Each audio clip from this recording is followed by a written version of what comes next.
La troisième édition du Forestival s'est achevée ce 8 novembre 2024 à Brazzaville.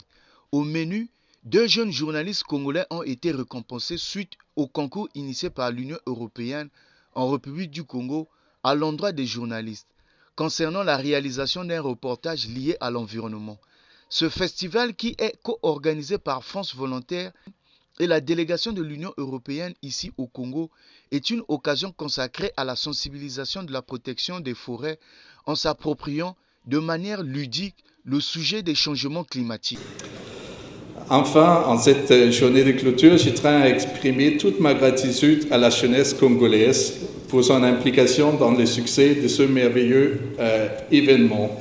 Qu'il s'agisse de bénévoles ou de participants, votre dévouement et votre participation et toutes vos bonnes idées durant ces 5 jours illustrent votre volonté dans la construction du monde de demain et celui d'un Congo résilient.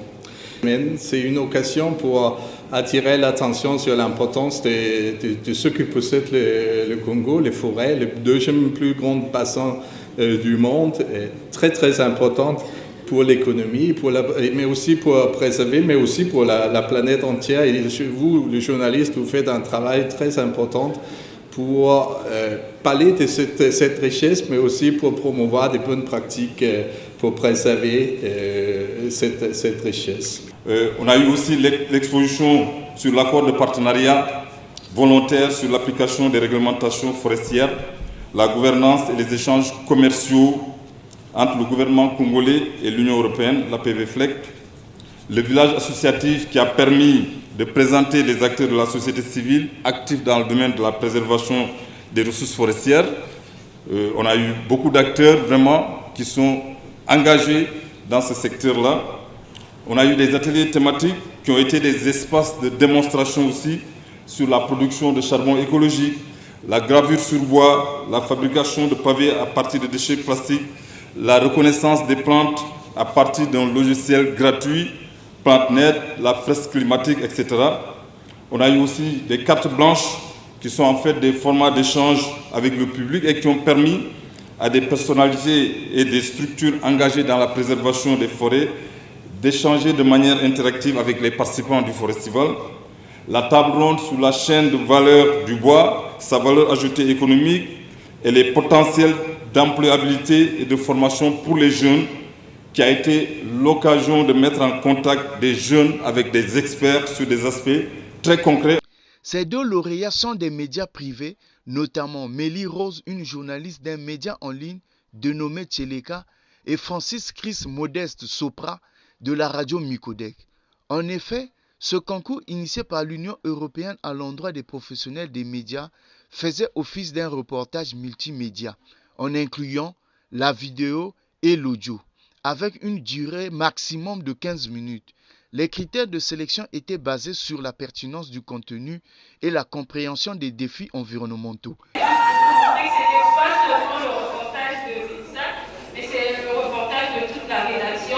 Ceux qui auront la chance de suivre le reportage, j'ai voulu montrer à travers cela que le reportage, ce n'est pas seulement celui qui l'écrit, donc en l'occurrence moi, mais c'est aussi tous les acteurs qui sont dans cette chaîne-là. Il y a eu, j'ai vraiment voulu que ce soit toute l'équipe de Tcheleka qui travaille, que ce soit ceux d'ici ou encore ceux qu'on a envoyés à Pointe-Noire pour réaliser les interviews. J'ai écrit oui, mais les interviews, les images ont été réalisées par l'ensemble de la rédaction de Tcheleka. Et Tcheleka, c'est une chaîne en ligne, on est sur YouTube et Facebook. Merci de vous abonner. Et en tout cas, je suis vraiment heureux. Parce que j'ai passé pratiquement 3 mois pour réaliser ce reportage. J'ai travaillé pendant longtemps, ça ne s'est pas fait en un coup. Et ce grâce à toute la rédaction de Radio Micodec. Nous avons travaillé, merci, ils sont présents, je vois Saint-Étoile, je vois Raïta Yengo, je vois Sévère de Ghana, et c'est une joie. En tout cas, merci à tous. Cette cérémonie de clôture du Forestival a été rehaussée de la présence du ministre en charge de la décentralisation et du développement local, Juste Désiré Mondélé, qui a représenté le gouvernement congolais. De rappeler combien le Congo est fier de sa jeunesse. Nous venons de voir que la jeunesse congolaise avait un incroyable talent. Divers talents, mais des talents qui nous rappellent notre responsabilité en tant que gouvernement, mais qui nous rappellent aussi que l'avenir est vraiment meilleur et que l'avenir du Congo est meilleur grâce à vous, dans ce monde qui est en perpétuel mouvement, dans ce monde qui nous montre une image apocalyptique lorsqu'on voit ce qui se passe en Espagne. Et lorsqu'on réalise que notre président de la République, son Excellence M. Denis Sassou Nguesso, il y a 40 ans, avait institué la journée de l'arbre dans un pays avec une superficie quasiment en quasi-totalité couverte par la forêt, ça pouvait être bizarre il y a 40 ans. C'est-à-dire qu'en 1984, lorsqu'il institua la journée nationale de l'arbre, on pouvait se poser la question de savoir si ce n'était pas de trop, avec déjà le nombre de forêts, le nombre d'arbres qui couvraient les capitales Pointe-Noire et Brazzaville et l'ensemble du Congo. À l'occasion de la 38e édition de la Journée nationale de l'arbre, nous avons vu les jeunes forestivaliers aux côtés du président de la République en train de planter des arbres au pavillon présidentiel de l'aéroport international de Miami.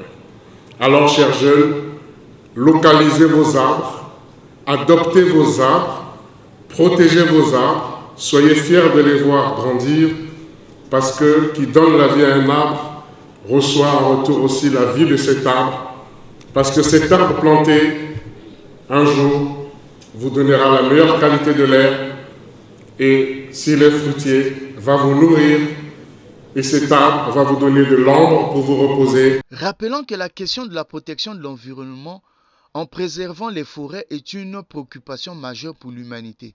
Mais ici, en République du Congo, cet aspect est lié fortement au partenariat avec l'Union européenne, avec un caractère économique.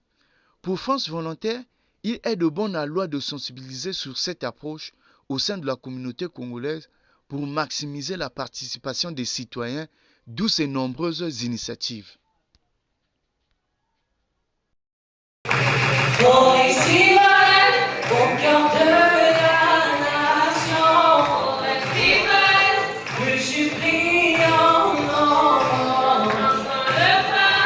Protégeant